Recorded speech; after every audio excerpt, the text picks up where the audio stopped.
अस्सलाम वालेकुम नाजरीन, आप देख रहे हैं JN न्यूज़ और मैं हूं आपकी होस्ट रुबीना चौधरी। सबसे पहले नजर डालते हैं आज की अहम खबरों पर।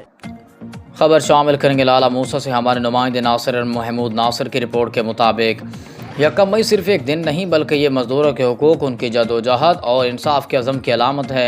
Nasir Mahmood Nasir, doctor Abdul Mannan, Lala Musa, Mumtaz Safir, sportsman Nasir Mahmood Nasir, Pakistan veteran cricket team और 50 official therapist, world champion team और क्रिकेटर डॉक्टर अब्दुल मन्नान डार मेंगेंट थेरापिस्ट ने अपने बयान में कहा है कि यौम मज़दूर हमें इस बात की याद दिलाता है कि मेहनत का इस तबके ने अपने हुकूक के हुसूल के लिए बेशुमार कुर्बानियाँ दी हैं।